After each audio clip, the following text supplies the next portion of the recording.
It's Listen In with KNN, the sports sound of the district. We bring you the biggest guests, great analysis, and the hottest sports stories in the nation's capital and beyond. And we bring it to you live. Welcome to this live stream broadcast of Listen In with KNN. Here's your host, Kelsey Nicole Nelson.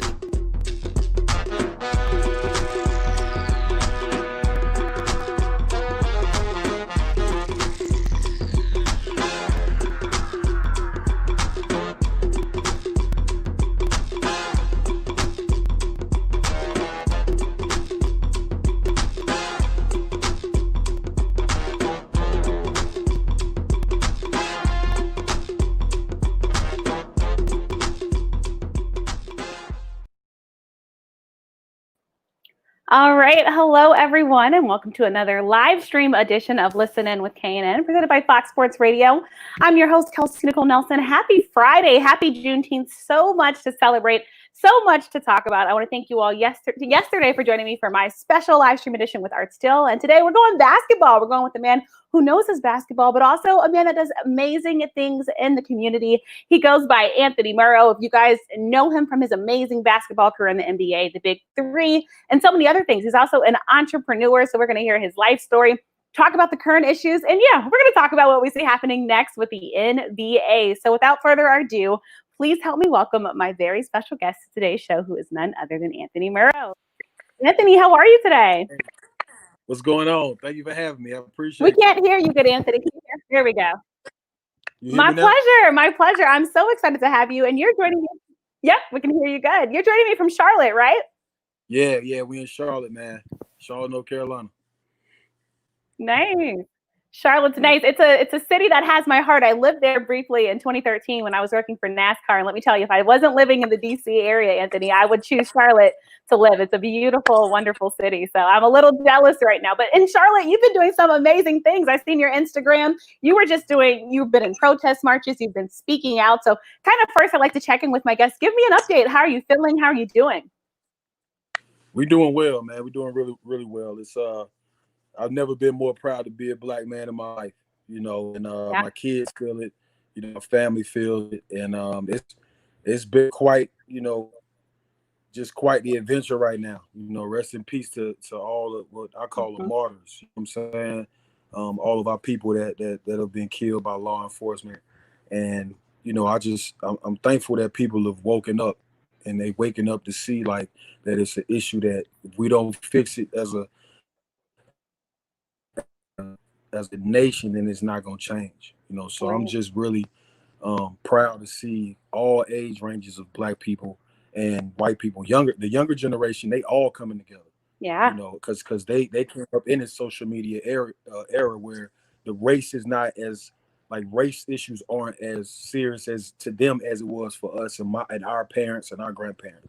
Right. So a lot of them coming together, and we went to a rally today. We went to a rally in the march today, Juneteenth. And shout out my man Greg Jackson with Hill Charlotte, and it was great. I took my kids, my oldest kids, my daughter, she's 11, my oldest son is 7. I took them and I explained what Juneteenth means and the importance of it and the impact of it and why everybody was gathering.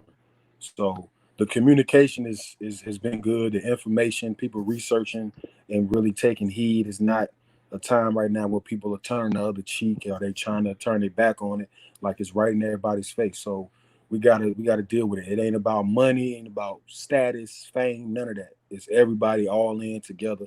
And I'm liking the unity, and I'm liking the progress right now. Yeah, like you said, it's promising. And you have young kids. You're the father of 4, and I'm sure they're looking at you right now, right? Like, Dad, what are you doing in this moment? Because I truly believe this is a moment in history where you're going to look back and say, I want to make sure I was on the right side of history. You talked about you've never been more proud to be a black man in America. And I've never been more proud to be a black woman in America. I think, we're setting the example. We're setting the tone. And I love that athletes are using their platform. Because I always say athletes have platform and purpose. You guys are out front in the news. Here in DC, we had Bradley Bill, John Wall, Natasha Cloud, the Wizards and Mystics come together for the Juneteenth march, a peaceful Juneteenth march. And I think it's important. So I'm so glad to see you're involved. And just curious, what message are you telling your kids overall as you talk about these, these difficult issues that are going on in our country? How do you explain it as a father so that your kids can understand? Well, my daughter's a little bit older. She's 11. So, so she kind of gets it, right? Yeah, you know, so Yeah. like I experienced, prejudice and racism when I was around my son's age, 7, 8 years old. You know, you get followed around the store, you get stopped and asked to open your jacket, and I gotta explain it to my like, Mama, why they do this? My mama got to Right. go back to the store without me and take care and handle business because she was like that. She had that spirit too. That's where Right. I get it. You know what I'm saying? So like, my daughter kind of knew what was going on, and it. We talked today. That's funny. We talked about it at the rally, and she said, I talked to some of my friends, and they got a little group chat, and they talk Yeah. about it. And That's good. that made me feel really good. You know what I'm saying? Because Yeah. I know that like I gotta tell them like, yo, daddy finna go protest, or daddy about to go to a city council meeting or county commission meeting, whatever it is. Right. And I keep those lines open. My son can't really understand it. That's why I'm glad he was out there. How old's your son? My oldest son is 7. I got twin boys. They 3. Oh, My nice. daughter's the oldest. She's 11. Yeah. So Yeah. yeah. So most of it is just trying to make sure that I keep the communication lines open, let them know what I'm doing. Right. And Right. why we're doing it, and why my people, these other community leaders and activists, are doing the same thing in our community in Charlotte and in the greater area. I let them know like this is the problem in America. Mm-hmm. It's some bad police officers that are killing people, and it's murder, and that's why we out here rallying and we doing protesting. Right. I mean, we're out there for a purpose. And I think, the horrific killings of people that look like me and you, it's come to a point where I'm so glad that attention is being brought to it. It's been happening for far too long. I hope this momentum continues. We see some change happening. Of course, we want the change to happen quicker. But I think for me in my lifetime, this is the most I've seen of change across not even just America, but the world. I mean, you see how everybody's bringing attention to the Black Lives Matter movement. So as we talk about this issue, Anthony, just what is your hope and goal? Like, what do you think the ultimate goal is from all of this that's happening right now? What would you like to see happen in America and change? Well, number one, I want to see my people go out and vote. I know we got to deal with voter suppression. We got to deal with, people, the gerrymandering and all that. So we got to deal with a lot on our end. But we got to stay down. You got to get out there and you got to vote locally. Right. And then I want to see my people go and arm themselves legally and understand that we got to come together. We arming ourselves legally, not to fight and shoot against each other, not to fight and kill each other, but to make sure we're protecting ourselves and our families. So go vote legally. Yes. Go vote locally. Yeah. And go arm yourself legally. You know what I'm saying? And ultimately, shout out to, the other day we went on a protest. My brother Greg Jackson again, Viola House was out there, Chief Kurt Putney, Gary McFadden, head of the sheriff's department, Mark Jarrell, county commissioner.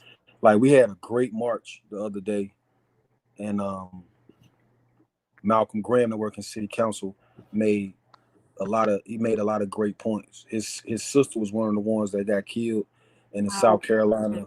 The when the boy came in there and shot 9 people.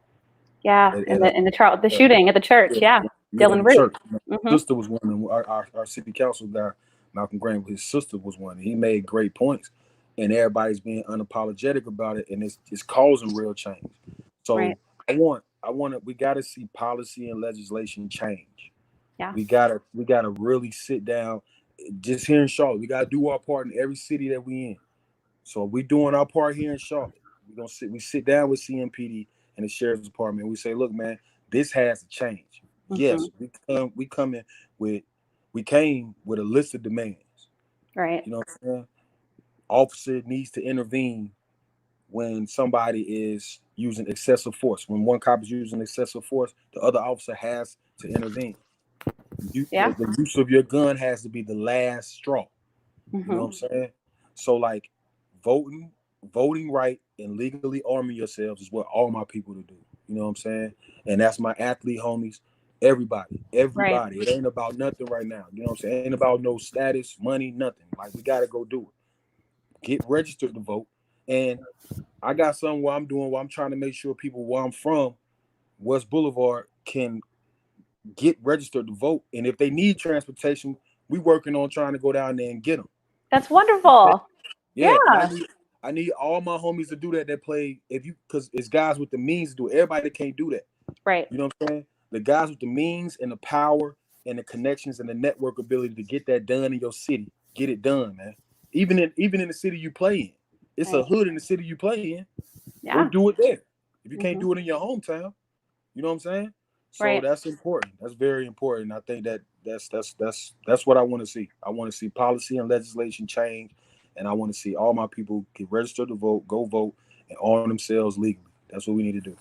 Yeah, I think you have so many powerful messages in there. Yes, voting is how we really make change, especially towards policy. And remember, your local voting is very important. I think we always think towards November. It's not just the presidential election. You need to vote for your school board, right? There's so many people that impact your immediate life. And I love that you're saying that. So please go vote. Look, I stood in line 4.5 hours to go vote, but it didn't matter because I know what people did before me to make sure I had the right to vote. And I wanted to make sure I had a say. So please go vote. Then also what you're saying, I mean, making sure people have transportation to get there. I love that you're doing, Anthony, because that's important. And like you said, making sure athletes have means, because I understand we all have our hometowns, right, that we represent, but when you're an athlete and you go kind of adopt a city, right, when you go play in a different city, that becomes your home. Those are the fans that are rooting for you. Like you said, there's in any city, in any community in America, there is a part that's hurting. There is a part that needs your help. Help them. Help them. If you have the means, please help them. It's what it takes. It's a community involvement event. And something I like that you're doing too, you have your clothing brand, Own Sense of Style. Shout out to you. And something I love that you posted, you had your Good Police tee, and you had wrote that it represents that we respect and rock with the good police only, and we resent the bad police. It also represents that we have to protect our own neighborhoods and hold each other accountable. Tell me more about this t-shirt design, and what was the inspiration for it, and why was it so important for you to have this be one of the core pieces of your brand? Well, basically, I had an incident about 3 years ago with the Georgia State Patrol in like right outside of Atlanta, probably about an hour and a half from Atlanta, going to get my daughter. Pulled me out the car, no reason, searched my car, brought the K9 out. I'm out there for 2 hours searching. They doing all this stuff to me. And I was worried they was going to plant something on me. You know what I mean? Now, I told you my first experience with police harassment, racism, was when I was like 7 or 8 years old. You know what I mean? And it's just one of those things where, it's a lot of stuff going on with the harassments. I think it was around the time there was a shooting or something like that. And I was just like, look, man, I want to make this shirt. And I want to make it. I wanted to look like a street sign. You know what I'm saying? Because I mean, that's just the artistic side of it that I was on. But I wanted to look like a street sign because those get people attention. And that's why I put that message in there. We don't call police. I want people to see that. You know what I'm saying? But I have to explain it because at first, shout out to Mary Francis, my curator, girl that works for me and worked with me on my clothing line.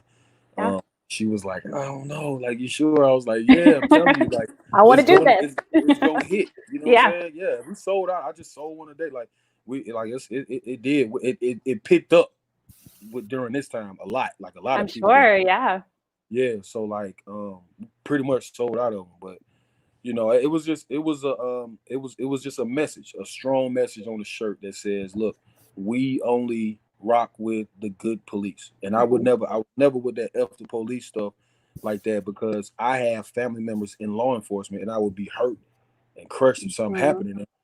But if you telling me you a good cop and you letting the bad cops rock, like you've seen in the past, then you a bad cop. Right. If you're just standing by watching, it's one or the other. It's to the point now where people losing their lives. Like, it was wrong when you was just harassing us. You come down there and throw people up against the wall. You throw people up on their car. You tell them to get out the car for no reason. They went as far as planting stuff in people's cars because you're getting a commission, or you got to meet your bottom line. It's a quota you got to meet. So you come down there where people outside hanging out. That's not policing the neighborhood. Right. So that's why I said part of that meaning is we can police our own neighborhoods, hold ourselves accountable. You know what I'm saying? Don't let people come down here and tear stuff up. If you care about your neighborhood and the kids in your neighborhood, don't let them come down here and do nothing that's going to be detrimental to the health of the kids and the community. Right. That's what I mean by police. We police our own hood. Yeah. You know what I'm saying? So that's what I mean. We got to do that now. We got to do it. And then you won't look at the police as the enemy. I ain't saying the enemy, but you can already know and be safe when they not around that you taking care of your own neighborhood. Everybody doing their part. And I think people more thinking like that now. You know what I'm saying? Yeah. Yeah, it takes a community, right? It takes a community. And like you said, we have to think about the future generations, because not only are you living in your community now, there's going to be kids coming up in that community. And what you are doing is serving as a role model. I think you're right. I think, we unfortunately have bad police. It's just a fact of the matter. But we do have good police who are trying to do good. I had a police officer on this very show. He's the dad of Chase Young of the Washington Redskins. And he had even his own encounter with racism and being pulled over by other police. So I think what you're saying is so important. It's so important. But like you said, we have to police our own community. If you see something wrong going on, call it out. Call it out. This is your home. This is your spot. This is what you want to nurture and grow. So again, I commend you for the work you're doing. And going back to your hometown of Charlotte, I thought something that was so beautiful to see. We did it here in DC.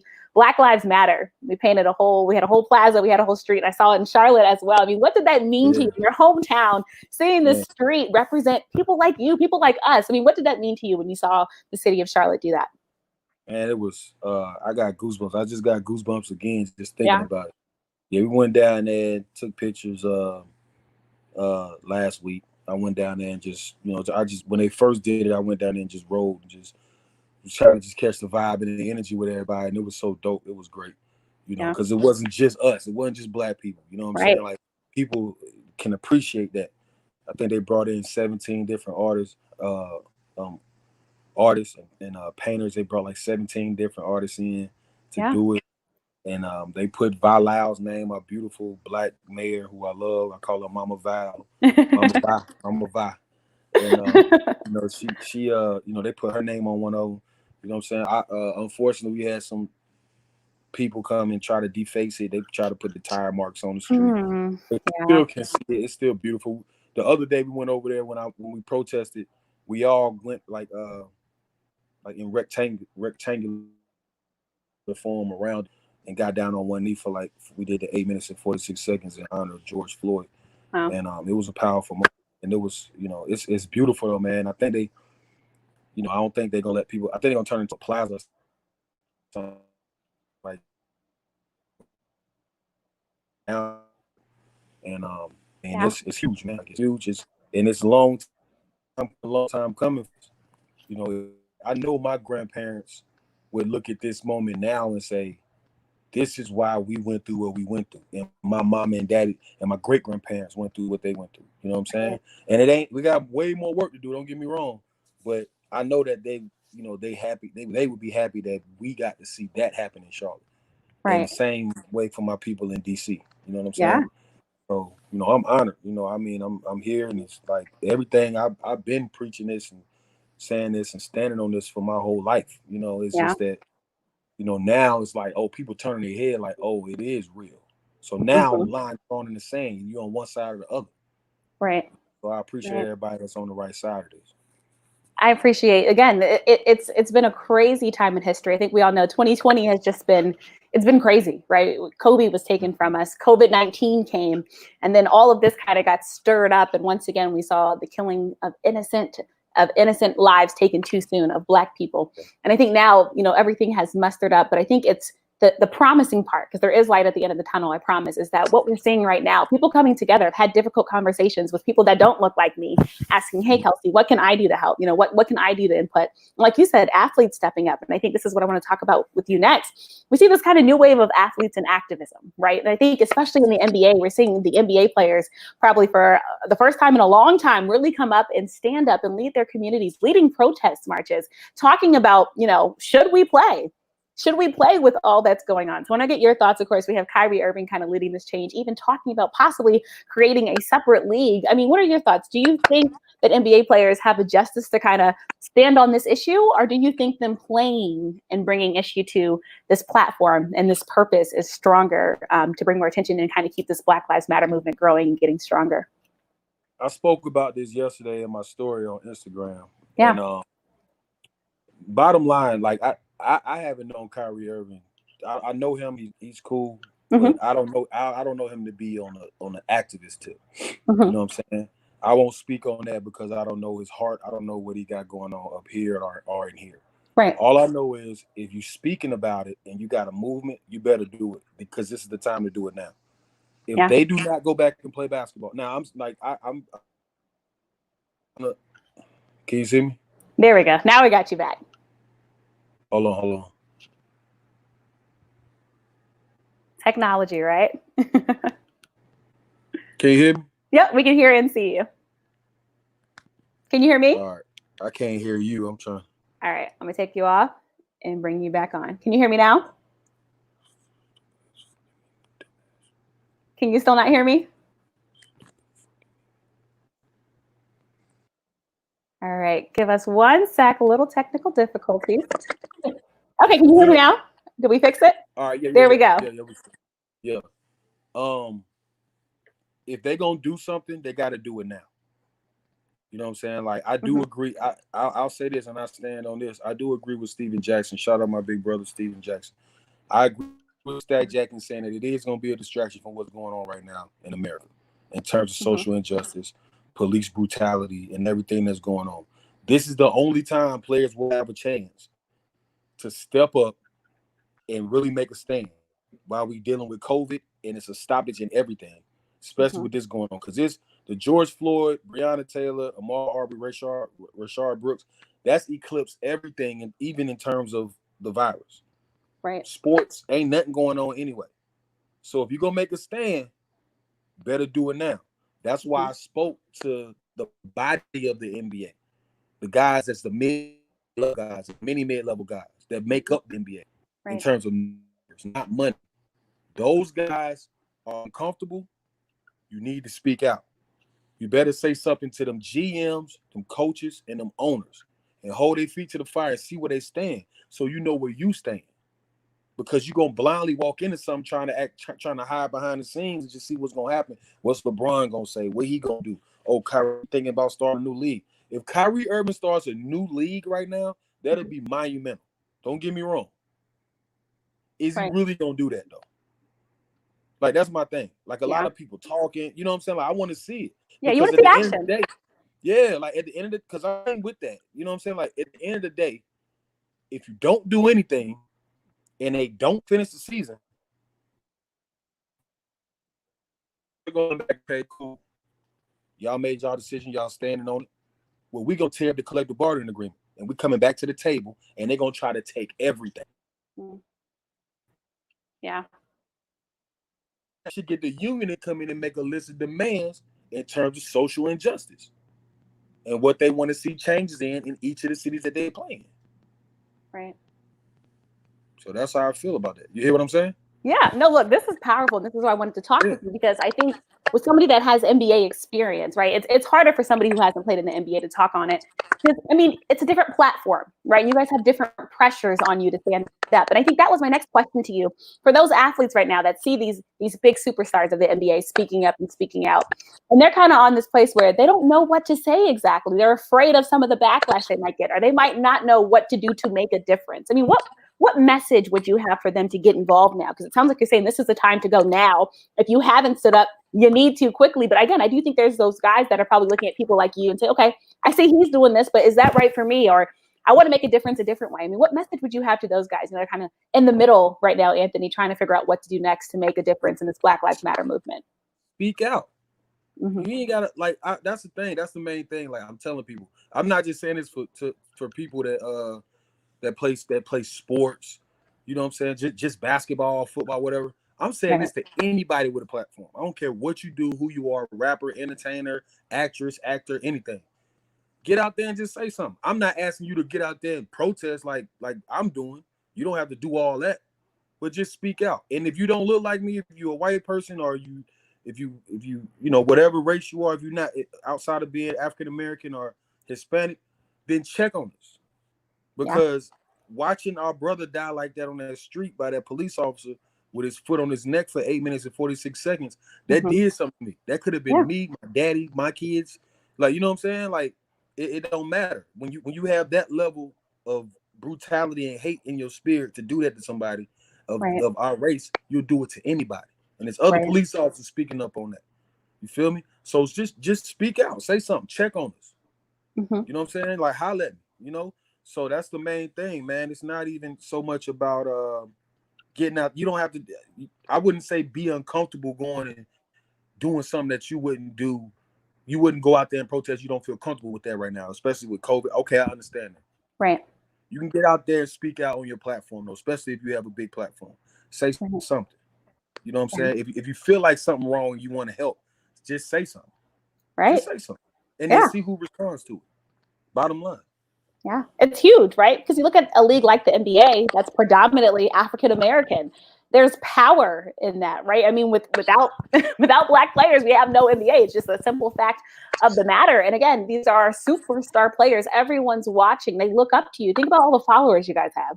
So many people are looking at you, trying to figure out what to do next. This is my role model. This is what they feel. Okay, like you said, this is their thought. So I want to see it. So again, I think you're right. You have to speak up, but I think know what you're speaking about. Make sure you know what's going on in the country. I'm sorry. Yeah, I didn't cut you off. No, it's good. Educate yourself first, man, and educate yourself on the law. Yeah, I'm still educating myself on the law. We learn the law after we get it. You get harassed or you get pulled over or you get in trouble. Then you learn why, and so it doesn't happen again. I got family members. I always say like nobody knows the law more than when your family member or your homie come home from jail. You know what I'm saying? And that's real. You know what I mean? So it's messed up, but it's real. But educate yourself on the climate of what's going on and on the law in your city and in your state. Right. We got to know that first. And them states that my homies that play in the NBA and NFL, the states and the cities that you play in. You know what I'm saying? Because it's different in different places. Right. So, you got you at the discretion of the law in them cities. I played for 6-7 different teams. So like, you have to know a lot of laws. You get in trouble in Atlanta is different when you get in trouble in New Jersey. Right. You know what I'm saying? So like educate yourself on that and then move forward, man. Because we got the platform and we got the connections and the networking. We're gonna have the city behind us. Right. So just do it. It's not that hard. You know what I'm saying? Like, so just get it done. Talking all crazy and stuff like that just because you got a lot of followers and you feeling some kind of way at that moment. That's not going to get it done. Right. You know what I mean? Right. No, this is all important. And I think when we talk about athletes speaking up and speaking out, I want to go to Charlotte, actually. Think about NASCAR. We have NASCAR's only Black driver, Bubba Wallace, speaking up and speaking out. And we saw the change that happened with NASCAR. So, of course, NASCAR had announced, if you didn't know, that it would ban the Confederate flag from races just days after Bubba Wallace spoke out and donned a shirt that said, I can't breathe. He also had the car that donned Black Lives Matter. And again, this is NASCAR. I worked for NASCAR. Most people that look like us maybe aren't the biggest fans of NASCAR, and maybe they say they didn't feel welcome because yes, you saw Confederate flags at NASCAR races, and even if you go down south, you still see this heritage thing that people try to say is the reason why they're doing it. But a sport like NASCAR, actually, I'm curious. Since you grew up in Charlotte, did you ever go to any NASCAR races? Yeah, I did. I went to one. I went to a couple when I was like 8 or 9. My uncle was really big into NASCAR, and I went to a couple. We didn't have the headphones though. I said I'm never coming back. It's the worst. You got to. I didn't have. He didn't go get it. It was me and my cousin, and we went to a couple. Man, it was fun though. But we need those. Yeah, you have to get the headphones. If you're on pit row, especially, you'll hate yourself if you don't. But I'm curious then, did you feel like you weren't welcome when you went to NASCAR races at all? Did you feel like it was a sport that, embraced you and you felt like you were at any other sporting event? No, I was actually like my son's age. So I didn't really You didn't notice it? I hadn't really like experienced that feeling. Yeah. Around anybody. I was still like innocent, you know what I'm saying? So I didn't really feel anything like that. We were kids, you know what I'm saying? But I took him to the NASCAR Hall of Fame. Nice. A few years ago. He was like 3 or 4. He's 7 now. So yeah. He wanted to go back though, and he wanted to go to a race. And I got a real close friend that's really, really big into NASCAR. He always comes down with his mom and stuff like that, and they go to the races. So no, I mean, I don't know how the fan situation gonna be. I would think that they wouldn't have anybody in the stands, but whenever that opens back up, like I definitely take my son. But I always tell, like, in terms of that, I tell my people, I'm like, my kids not growing up like I had to grow up. You know what I'm saying? So like, I have to take them places where I grew up, where I'm making a difference at now. And explaining them, I was like, them kids you see over there, that was me. That was your dad. Yeah. And like, it's a blessing, you know what I'm saying? Like, God blessed us, Right. And I need them to feel and understand that without me having to force it on them or throw them to the wolves. You know what I'm saying? Like they got to see it me. You know what I mean? And that's how I live. I stand on that. You know. And that's powerful because, like you said, you had this incident, your first incident with racism when you were 7 or 8 years old, which is so unfortunate because I think it traumatized you early on, right? And it shapes a lot of your viewpoints and opinions in the world. And like you said, your children don't luckily have to grow up that way, but you want to make sure because still they're seeing this image, like you said, that video of George Floyd getting killed. If that didn't do something to you, I would question if you're human, honestly, your human emotions and your feelings. And even a young girl had to take that video. She was traumatized by that, was receiving death threats for recording injustice. And this is what the kids are seeing now because of social media, right? Like you can't fully control what your kids see, but that video was in and everywhere. I mean, everybody saw it. And no one should have to watch somebody die like that, especially by a person that's supposed to protect and serve.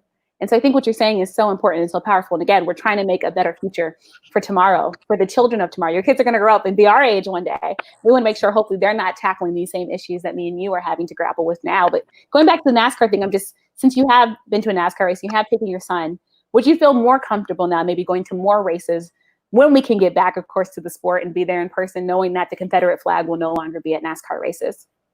Yeah. I mean, I'm not hugely into NASCAR, but we had Richard Petty and Dale Earnhardt. Shout out to them, and Dale Earnhardt Jr. We got quite a few. Look at you knowing your NASCAR, yeah. Come on, man. we know Carolinians, man. We know our Hall of Famers when we get them. You know what I'm saying? Yeah. I definitely would, but it would be more because my son loves NASCAR. Like, right. I haven't, I remember going. It was just so loud, but I don't have a problem with NASCAR. Like, I would go because my son would want to go. I would love to take my son to it with my homie Amani. He's from Detroit, and he comes down, visits with his family, and they go to the 500 or whatever, the Coca-Cola, whatever. What is it? Yeah, you're right. Yeah. Coca-Cola 500, right? Yeah. So come down and I said, man, I gotta bring Kaden. So I just talked to him like 2 days ago too. So I said, man, I gotta bring Kaden, man. So we're looking forward to it, But yeah, I definitely would, especially knowing that Confederate flag's not there. Like, it's no more like you can't live on the ideologies of what that flag represents, but say that it's just a representation of the South. Yeah. You know what I'm saying? It ain't. It's representation of a lot of hate. A lot of people got killed. A lot of pain. A lot of people that look like me got killed. There's a lot of pain behind that. And we are uncomfortable with that. I don't care if you like me, you uncomfortable with seeing a Confederate flag. When I'm driving, I see a Confederate flag on the back of a truck or a car, I feel some kind of way. You know what I'm saying? So that's just me personally. And I stand on that because a lot of people feel like that. Right. So, yeah, it's hurtful. People making stands and statues coming down, and I see where it's a lot of progress being made. That video was huge, and I teared up when I saw my brother Steven Jackson with George Floyd's daughter on his neck, and she said, "My daddy changed the world." Yeah, that's why I call our people martyrs. We martyrs. It's messed up. You know what I'm saying? That man was a martyr. And it is what it is, man. It's powerful, like you said. In that video, just a young girl now has to grow up fatherless, but Steven Jackson stepped in and said, no, that's not going to happen because I'm going to be here. That's what needs to happen. And I can just imagine what that means to the family. And even Steven Jackson speaking out like the way he is, so, so powerful. So again, I also applaud him. I want to stay on the Confederate flag, because I don't know if everybody knows this, but the NCAA actually today expanded its policy banning states with prominent Confederate flag symbols from hosting its championship events. One day after the Southeastern Conference made a similar decision. So basically it's aimed at the state of Mississippi and the state flag. So you played college ball, of course. I mean, do you think the NCAA making the stance is the right direction to go to, again, make athletes just feel accepted? Yeah. I mean, people feet getting held to the fire right now. Yeah. Shout out to my brother at Oklahoma State, called his coach out. Chuba, I don't know his last name, but Hubbard.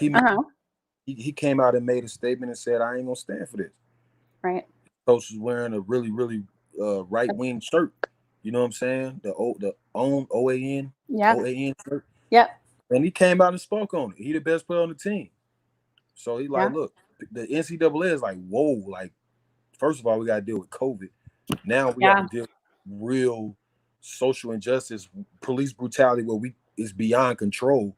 Yeah. And now the players really have a platform. Colin Kaepernick, number one. Not like, I'm not saying he's the first one. Right. But he is the catalyst for how these guys are speaking up now. Right. You know what I'm saying? And that's honorable. He took a chance.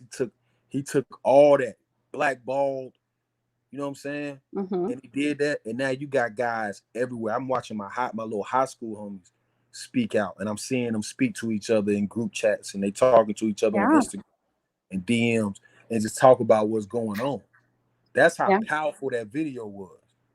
You see what I'm saying? Mm-hmm. And that's like, it's real talk, man, because these guys know that they have a voice now. And Colin Kaepernick hasn't been in the NFL in, I guess, 3 or 4 years? Yeah, since 2017. Mm-hmm. And he's sitting here looking at this now, and this is what he kneeled for. Right. Sad that it had to happen 3 years later like this. We couldn't see that. Mm-hmm. That's some prophetic type stuff. You know what I'm saying? Yeah. So, you know, I just think that, and he was right. You know, he said, I'm not disrespecting nobody, not the flag, not the soldiers, nothing. I'm just trying to shed light on what's wrong with the country. Right. So many people got mad at that because either you was doing it to us or you didn't. You felt uncomfortable with us bringing it up. Yeah. It's just simple fact of the matter, right? And like I said, Colin Kaepernick was trying to bring attention to this, and lo and behold, unfortunately, it took us this long to see why he's doing it. But even now, there's some people are still saying it's about the flag, or they're not saying, are they saying all lives matter? Are they saying white lives matter? And it just goes to show that we're making progress, but there still are people that aren't getting the solution to the problem. I mean, you talk about people that aren't getting it. Just today, you know, our president tweeted out he's not going to watch the NFL if players decide to kneel for the national anthem in protest. Don't nobody care if you're not watching. Yeah. I mean, there's a lot of people like football, just to be fair and honest, right? Yeah, like football, man. Yeah, it's football. And then just going off of that, though, the NBA is also in the news for the national anthem because, of course, Mavericks owner Mark Cuban said he hopes to basically kneel with players during the national anthem at NBA games. Should they want, he and I quote, if they were taking a knee and they were being respectful, I'd be proud of them. Hopefully I'd join them. Now, of course, the NBA rules say that players and coaches have to stand for the anthem, but he has hopes that the league can adapt and allow players to do what's in their heart. So just curious, your thoughts on the NBA and that stance of making players stand for the national anthem. I'm all for players kneeling or putting their fists in the air during the national anthem. I'm all for it. Yeah. Because the people that don't want you to do that are the people that's, like I said earlier, you either doing it to people, or you turning your back and turning the other cheek, and because you're uncomfortable with what it represents. Mm-hmm. In any case, on both cases, you're wrong. Right. The country, if you talking to me about the Constitution, you got the right to do that. Right. And soldiers will tell you, people that come home from the military, from the Army, from the Navy, they'll come home and tell you, I don't have a problem with what Colin Kaepernick did, or with players protesting, or with players showing a sign or trying to shed light on the problem with America. We fought for that. That's what we fight for in the Constitution. That's what we fight for. Right. That's what they say the country was built on. So don't tell me because you uncomfortable because we doing it that it's wrong. No, make a stand. Make a stand. Now, if you're more concerned about your check and your job, and you're going to sit there and do then you can do that too. Yeah. But to all my homies and homegirls that want to throw that fist up, I want to kneel, do it. Yeah. I like what you added in homegirls. Yeah, of course, yeah. But like, do it. I love seeing my sisters, man, and shout out to Clarissa Shields, man. Yes. The quote. As she calls it. Yes. You know what I mean? Like I watch her, I follow her, and I see how active she is and how vocal she's being. And a lot of girls, like, don't get me wrong, but just like, she stood out to me. But yeah, I love that, man. Like voice your opinion, show people. That's what we own. Jackie Robinson did. Jesse Owens did that. Yeah. Jesse Owens did that. If Jesse Owens can do it, we got to do it too, man. You know what I'm saying? That man stood up there like that. Like, that's real. We got to, if you want to do it, cool. You better do it. Yeah. If you don't want to do it, you're uncomfortable with it, it ain't for everybody. Right. But I know Jesse Owens did it. Yeah. I got that kind of spirit. I hope Yes, they you do too. should. Yeah. I mean, look, they did it before us, and now I think the pressure is on us.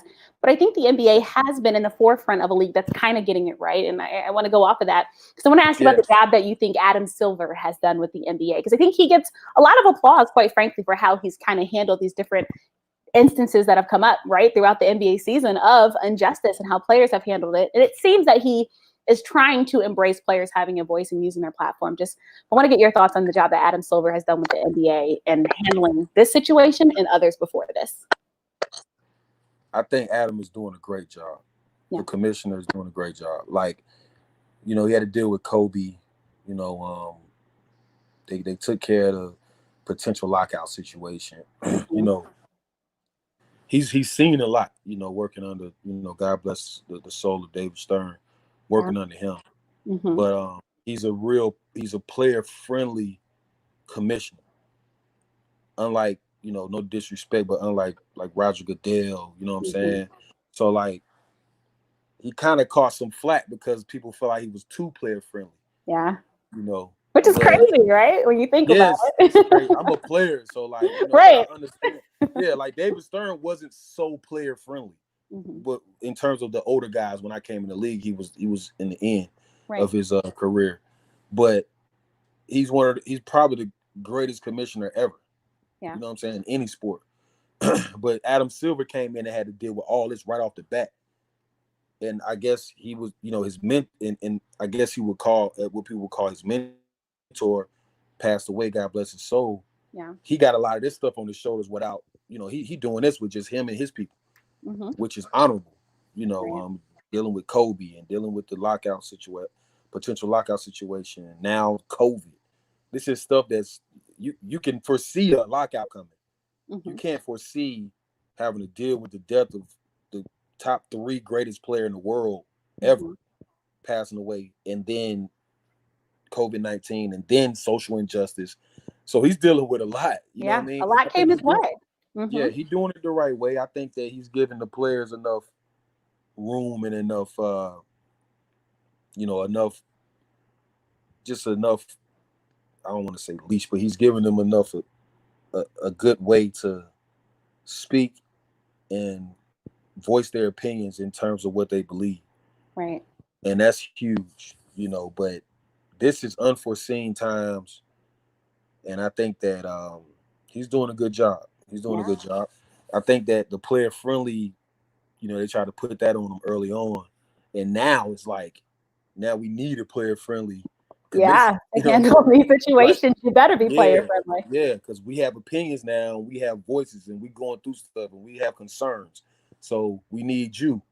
That's why I'm saying y'all have the commissioner that y'all can take anything to and talk to them. You know, so you need to go talk to him and get involved and speak your voice. You can't just put it on superstar guys or the team, the guy that's on your team that's a leader to go that you know is comfortable going talk to the GM or the owner. You got to get behind them and say, look, you got to pull them aside. Listen, this is my concern. This is what, if you're the only one that can get access to these people, then look, this is what I want. This, and this. This is what I feel you should do. Call your teammates, get in group chats, get on Zoom meetings. Do something. There's ways to reach each other easily now. Speak out, man. Speak out. You got to. I couldn't imagine playing in the league. I've been out for 3 years now, but crazy. I couldn't imagine. Yeah, that's why I was like, man, like it's a lot of people that have real strong opinions that I know that I'm cool with in the league that ain't saying nothing, not to like the people that need to talk to. Right. You know, so you know, Adam Silver is one of those guys that I feel like he'll be open to listen to a lot of opinions and concerns, and I think he's willing to make those changes. He'll make a real committed effort to make those changes to make his players in the league feel comfortable overall. Yeah. Not just 1 or 2 or 3 superstars. You know what I'm saying? Right. But everybody. And that's what it's about, because everybody wants to be included. Like you said, it's crazy. Here we are giving black to a guy who's a players coach that players love and appreciate. But, you know, this is the world, I guess, Anthony. There's always some naysayers and haters. But look, I think he's doing a wonderful job. And I want to shout out some people watching the show. Nathan, thank you so much for always listening to the show. Anthony, you got a lot of fans. Dennis 3D Scott is in the building. He said, two of my favorite people. Appreciate you watching and listening to the show. D. Scott told me don't ever pass the ball. Shoot it. Shoot a three every time. Look at that. That's why he's a big homie. Love it. Love it. Thank you so much for watching. And just want to continue on. So you're doing also a lot of great stuff. I want to switch tides to talk more about you and your career. So one of the coolest things you're doing, and I've had a chance to listen to your great podcast, the Life Podcast. Tell us all about it. You're the co-host of it. And tell us why we should be listening in if we're not. No, it's my guy. Shout out to my partner and one of my best friends, man, Justin Jack. Jared Jack's younger brother. Shout out to Jared Jack, one of my close friends, of course. Yeah. And, it's the Life Podcast, man. It's pop culture. It's sports. It's hip-hop. It's fashion. It's, everything that's fresh now going on. Our schedules is crazy. We're not really on the schedule like we should be with the podcast. Yeah. It's dope, man. Shout out to, Rudy Gay, Jared Jack, Will Bynum, Josh Smith, Stephen Curry, of course, my homie Steph, Bridget Kelly. Like, we've had some really dope guests come on in the past. Yeah. And it's just really, man, we sat around one day, literally, I was in Atlanta. I usually stay with him when I'm there. And he was like, hey, man, like, we should just start a podcast today. Like, we just woke up. I woke up, we was in the kitchen or something. He was like, let's start a podcast, man. So we went to Best Buy, and then we met my guy, Shamel. Shout out to Shamel, our producer, young fella. And he ended up being our producer. He just worked at Best Buy. He told us exactly. Yeah, he came through. He came through later that evening and set everything up, and we did our first episode. And it was terrible, but it was fun. That's what it's about. Yeah, it's fun, man. You know what I'm saying? Like, I like having a platform just to get ideas and opinions off. And right. We got like 27 episodes or 28 episodes in. So we're going to pick up some more steam. But it's dope. It's fun. I love having the platform to be able to speak out and just talk about what's going on. Yeah, and like you said, you've had some amazing guests. You recently had, as you named him, the greatest shooter of all time, Steph Curry, on the show. So many just great guests. And look, talking about the greatest shooter, you were also known for your 3-point shooting. Go ahead and tell us your own horn. long as the great shooters acknowledge me as a great shooter, I'm good with that. You put in a lot of work, man. I appreciate my brothers, man. Steph, all those guys, Ray Allen, Kyle Korver, all those guys. Yeah.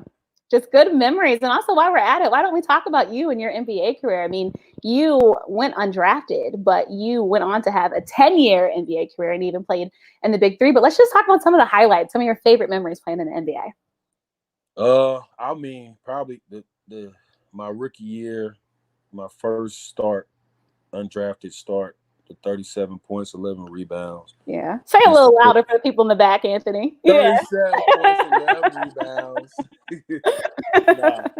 15 for 20 from the field. But it was that was it. That was like the moment I felt like God was like, this is why you was doing all that stuff.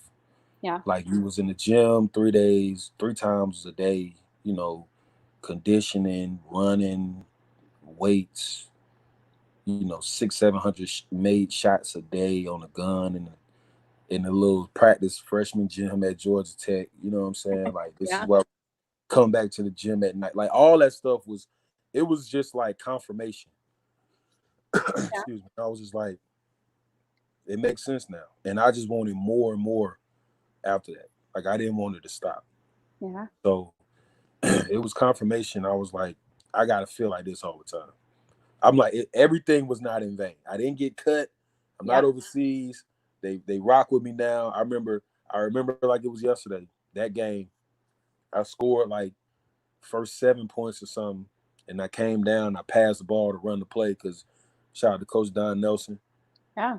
He called a play, and then we had a TV timeout. Steven Jackson cussed me out and said, "Why you pass the effing ball? Shoot it again. You just made 3." And that was all the confirmation I needed. I said, "Oh, I'm gonna shoot this." Like, you know what I'm saying? And shout out to Stack. I always say, big bro, man, I know with all going on, man, I just want to, bring that moment in. But yeah, probably that. And even though I ain't shoot well, I didn't win the 3-point contest. Been in 3-point contest wearing Drazen Petrovic jersey. When I was playing for the Nets, and meeting his mom and his family was dope. Nice. Yeah. And probably just my career with OKC was great. Yeah, just that whole time in there, like playing with Katie and Russ, my brother Kendrick Perkins, and Nick Collison, Deion Waiters, Victor Oladipo, like just all the guys in the organization, playing for the coaches and being in such a great organization. That was definitely something I'm always, the way they treated me and my family was amazing. The whole city, Yeah. So yeah, that was a dope time. I love it. I love it. And just going off of just good memories and great things that you're doing, I want to talk about your charity work. So you have Morrow's Charities. You do a lot of philanthropic work. I want you to talk on it because I think especially now more than ever, one, people are looking to donate, and then two, people are looking to give back. So talk about the work that you all have been doing. I love the motto, building positive character, strong bodies, and focused mind. So take us through what inspired you to start this, and then tell us how we can get involved. Well, it's AnthonyMorrowCharities.org online. Mm-hmm. I've had my 501c3 since 2009. Shout out to my manager, Vina Vaughn, who runs my life, but it's in a good way. And we've been working together for about 2.5 years. But I've been, just doing everything. I'm from West Charlotte. I'm from West Boulevard, North Carolina. Yeah. And it's one of the historically worst areas in Charlotte in terms of violence and everything. But I started over there, Little Rock Apartments and Boulevard Homes. Right behind it is a recreation center called Southview Recreation Center. Yeah. When I grew up over there, it was just a park. So now it's a recreation center. It's been there for about 20 years. Yeah, it's been there for 20 years. So we usually do everything out of there. Book bag drives when school about to start. Thanksgiving give backs, Christmas, like we do partnerships with like Toys for Tots. You know what I'm saying? Foster kids. It's basically geared towards underserved neighborhoods, underserved children. This is the charities itself. Underserved families, underserved children, foster children, homelessness. We hang our hat on education, and our biggest program is what's called, and we of course sports and art. Of course, we do basketball camps and all that stuff. But our biggest program is probably Healthy Minds. Yeah. So we put that in. We implemented it in one school called it's MLK Middle, ironically, and it's in the back of a neighborhood called Hidden Valley here in Charlotte. That's one of another really traditionally bad neighborhoods, but the school is there. It's a middle school. Right. And shout out Sharika Fair. She's on my board. She's a licensed therapist. She does a great job. Right. And we create programs, or we create activities for these kids at this school, this middle school, for 6th, 7th, and 8th graders, MLK Middle School, and we just get the dialogue going just to get them talking. So we did two sessions of it. It's 6 weeks every Wednesday, 8:30 a.m. We come in, and I'm at every session. We come in. I get different people.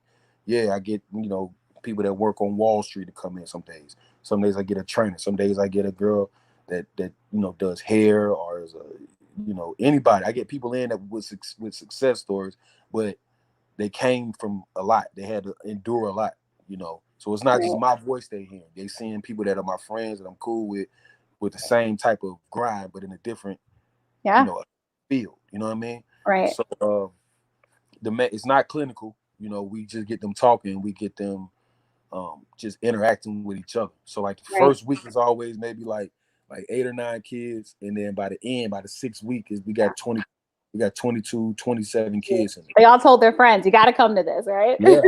Yeah, everybody got to pull up, man. So obviously now it's crazy. Like we wasn't able to do our 3rd session because the COVID. Obviously. COVID, yeah.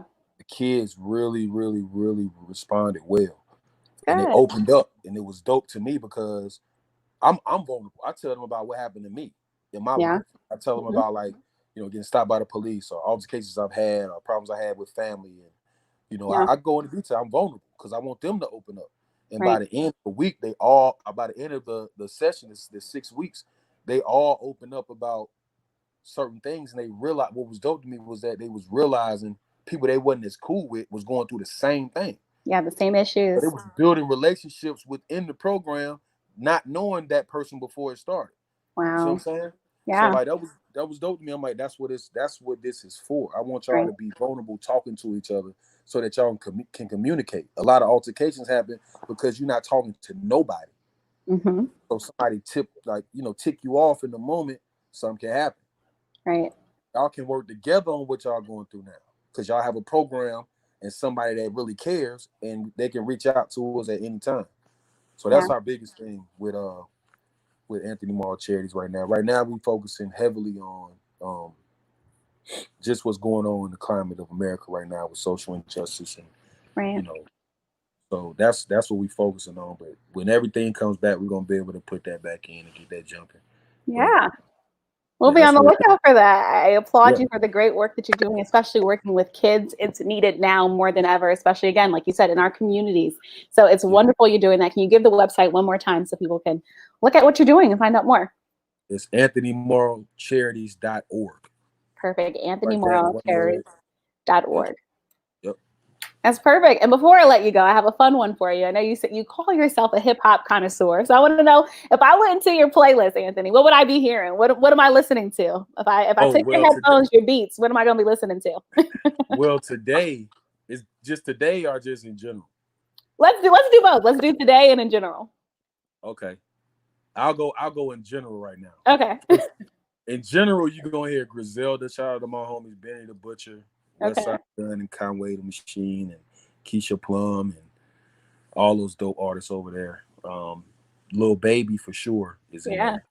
Lil Baby, he in there. Hometown guy, right? No, that's Da Baby. He in there too. Da Baby. Oh my God. I'm too old. I mix them up. Yeah, Lil Baby from Atlanta. Lil Baby is up there right now. Okay. Da Baby is definitely in my playlist. Charlotte Kid. Yep. Who else? Hey, it's a young guy from Syracuse named Stove Guy Cooks. He dope. Okay. Yeah, I know his name sounds crazy, but he can rap. I'm gonna add these to my playlist. I'm gonna add him to my playlist because I did not know. Yeah, he nice. He got some good stuff, man. Okay. Yeah, probably. Anything people would find interesting. Oh yeah, my man Flea Lord. He with Griselda. He with them Griselda guys too. Flea Lord. Yeah, so I've been on that. The last week or two. My man numeral 3. He's from Charlotte, North Charlotte. He in there.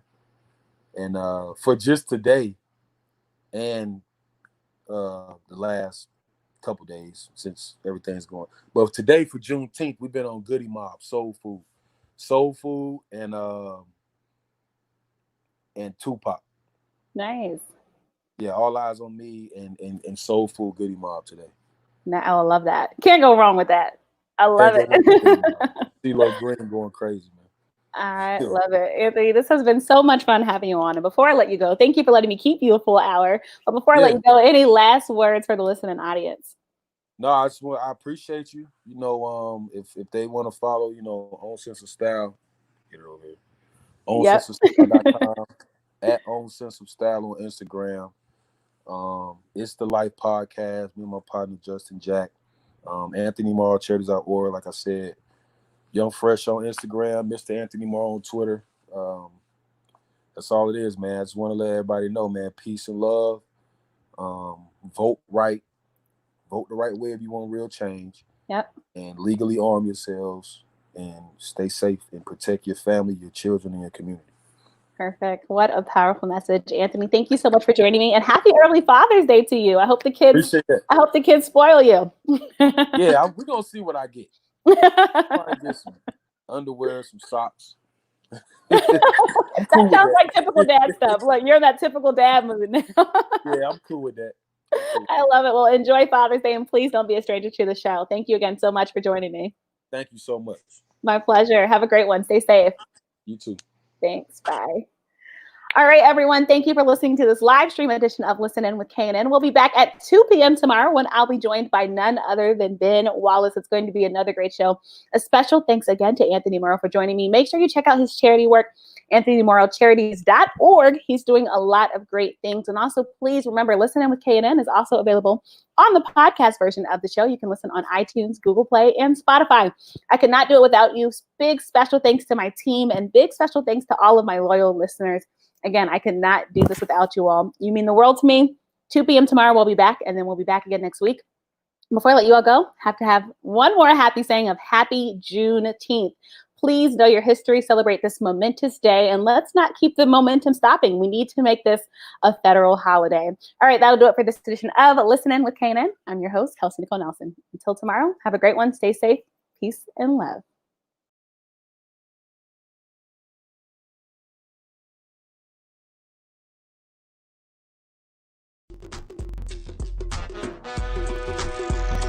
Follow Kelsey on social media at The Real K Nelson. And catch each broadcast of Listen In with KNN on air at AM 1340 and 96.9 FM Fox Sports Radio, on YouTube, on Facebook and Twitter, and online at KelseyNicoleNelson.com. Thank you for watching this special live stream broadcast of Listen In with KNN.